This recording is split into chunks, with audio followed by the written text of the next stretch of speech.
Hello കൂട്ടുകാരെ, എല്ലാവർക്കും JBR ഗാർഡനിലേക്ക് സ്വാഗതം. നമുക്കിന്ന് വീണ്ടും പെറ്റൂണിയായിട്ടാണ്. പെറ്റൂണിയുടെ സെയിൽ വീഡിയോ ഇട്ടപ്പോൾ തന്നെ പെറ്റൂണിയ നമുക്കുണ്ടായിരുന്ന പ്ലാന്റ്സ് കുറച്ചേ ഉള്ളായിരുന്നു. എല്ലാം കഴിഞ്ഞ് ഒരുപാട് പേര് മെസ്സേജ് ഇട്ടിട്ടുണ്ടായിരുന്നേ. എല്ലാവർക്കും കൊടുക്കാൻ തികഞ്ഞിട്ടില്ല. എല്ലാ കൂട്ടുകാർക്കും ഇത് ആവണതനുസരിച്ച് കുറേശ്ശെ വീഡിയോ ഇടുന്ന സമയത്ത് ഉള്ള പ്ലാന്റും കൂടെ സെയിൽ ഇടുന്നതായിരിക്കും. ഇന്ന് നമുക്കില്ല. ഇന്നിപ്പം കുറേ കൂട്ടുകാരുടെ സംശയമാണ്, പ്ലാന്റ്സ് വാങ്ങിച്ചവരും അല്ലാതെ കയ്യിലുള്ളവരുടെയൊക്കെ സംശയമാണ്. കുറേ പേർക്കൊക്കെ വീഡിയോ കാണാൻ ഭയങ്കര മടിയാണ്. മുമ്പും വീഡിയോകളൊക്കെ നമ്മൾ ഇട്ടിട്ടുണ്ട്, അതൊന്നും കയറി കണ്ടിട്ടില്ല. പുതിയ കൂട്ടുകാരൊക്കെയാണ്. അപ്പോൾ അവർക്കൊക്കെ വേണ്ടിയിട്ടാണ് ഇന്നത്തെ വീഡിയോ. ഇതിൻ്റെ കെയറിങ് മിക്ക ആൾക്കാരുടേത് നിൽക്കണ നിലയിൽ ഇത് ചീഞ്ഞ് പോകണമെന്ന് പറയുന്നുണ്ട്. അപ്പോൾ അതിനൊക്കെ വേണ്ടിയിട്ട് ചെയ്യേണ്ട ഇതാണ്. പ്ലാന്റ് നല്ല ഹെൽത്തി ആയിട്ട് നിൽക്കുമ്പോൾ തന്നെ നമ്മൾ പ്രതീക്ഷിച്ച് കൊണ്ടുതന്നെ ഈ പ്ലാന്റ് എപ്പോഴായാലും പോകും എന്നുള്ളൊരു പ്രതീക്ഷ എപ്പോഴും വേണം. അത് കണ്ടിട്ട് തന്നെ ഇതിൻ്റെ പുതിയ കട്ടിങ് വരുമ്പോൾ ഇങ്ങനത്തെ കട്ടിങ് തന്നെ. ചിലർക്കൊന്നും അറിഞ്ഞൂടെ എങ്ങനെയാണ് ചെയ്യേണ്ടതെന്ന്. ഇതുപോലെ ഫ്ലവറായിട്ട് ഇങ്ങനെ നിൽക്കുന്നതൊക്കെ മാറ്റി കട്ട് ചെയ്ത് വയ്ക്കുന്നവരുണ്ട്.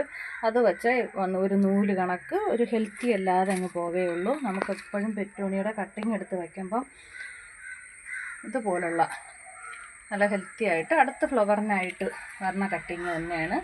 ഇങ്ങനെ ഈ ഭാഗത്തു നിന്ന് എടുത്തിട്ട് നമുക്ക് വെറും മണ്ണിൽ എപ്പോഴും പറയും പോലെ ഒരു വളവും ചേർക്കാത്ത,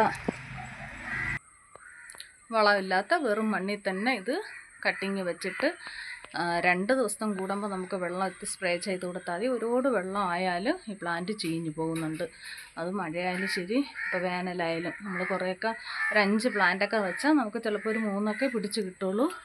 ബാക്കിയൊക്കെ അങ്ങ് പോകും. അതനുസരിച്ച് നമ്മൾ വീണ്ടും കട്ടിങ്ങൊക്കെ എടുത്ത് മാറ്റി വെച്ച് പിടിപ്പിക്കണം. പ്ലാന്റ്സ് കയ്യിൽ കിട്ടിയവരെൻ്റെ വാങ്ങിച്ച് കൈ കിട്ടിയവരെല്ലാം ഒരു വളവും ചേർക്കാതെ തൽക്കാലം പോട്ട് ചെയ്ത് അത് പിടിപ്പിക്കണം. ഒരാഴ്ച 2 ആഴ്ചയൊക്കെ അടുത്ത് പുതിയ ഇതൊക്കെ ലീഫൊക്കെ വന്നതിന് ശേഷം മാത്രം NPK ചാണകപ്പൊടിയൊന്നും ഇടാതിരിക്കണതാണ് നല്ലത്. NPK സ്പ്രേ ചെയ്ത് കൊടുക്കുന്നതാണ് നല്ലത്. 10 ദിവസം കൂടുമ്പോൾ നമുക്ക് NPK സ്പ്രേ ചെയ്ത് കൊടുക്കാം. അതാണ് നല്ലത്. പിന്നെ നല്ല എത്ര വെയിൽ കിട്ടണോ ആ വെയിലുള്ള നല്ല വെയിലത്ത് ഇതുപോലെ ഹാങ് ചെയ്തിടുന്നതാണ് നല്ലത്. ഷെയ്ഡും ആയിരിക്കണം. അപ്പോൾ നമുക്ക് മഴ വന്നാലും നനയാതിരിക്കും. നമ്മൾ തല്ല വച്ചേക്കണത് സൈഡിലാണ് എന്നൊക്കെ വെച്ചിട്ട് നമ്മൾ ഇരിക്കും. പക്ഷേ മഴ പെയ്തിട്ട് വലിയ സ്പീഡിന് കാറ്റൊക്കെ ഉള്ള സമയത്ത് അതിൻ്റെ വിഷറടിച്ചിട്ട് ഈ വെള്ളം വന്ന് ഈ ചെടിയുടെ ലീഫിലും മൊത്തവും വീണിട്ടാണ് നമ്മളെ മിക്ക ചെടികളും വലിയ മദർ പ്ലാന്റ് എല്ലാം ചീഞ്ഞു പോണതേ. അതുകൊണ്ട് മഴയുള്ള സമയത്ത് ഒട്ടും വെള്ളം വീഴാത്ത ഭാഗത്തോട്ട് മാറ്റി വയ്ക്കണേ. പിന്നെ ഇടയ്ക്കിടയ്ക്ക് നമ്മൾ സാഫൊന്ന് ഇതിൻ്റെ ചുവട്ടിൽ ഒഴിച്ചും കൊടുക്കണം. ലീഫിലൊക്കെ ഒന്ന് സ്പ്രേ ചെയ്തുകൂടെ കൊടുക്കണത് നല്ലതാണ്. അങ്ങനെയും കൂടെ ഒന്ന് ചെയ്യണം.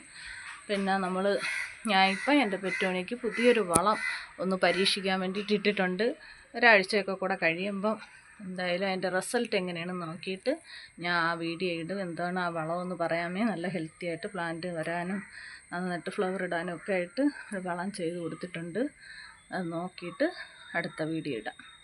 അപ്പോൾ എല്ലാ കൂട്ടുകാരും വീഡിയോ കണ്ട് ലൈക്ക് ചെയ്യണം, കമൻറ്റ് ചെയ്യണം. പൂക്കളും ചെടികളൊക്കെ ഇഷ്ടമുള്ളവർക്കൊന്ന് ഷെയർ കൂടെ ചെയ്ത് കൊടുക്കണം. സബ്സ്ക്രൈബ് ചെയ്യാതെ ആരെങ്കിലും കാണുന്നുണ്ടെങ്കിൽ ഒന്ന് സബ്സ്ക്രൈബ് കൂടെ ചെയ്യണേ. ഓക്കേ.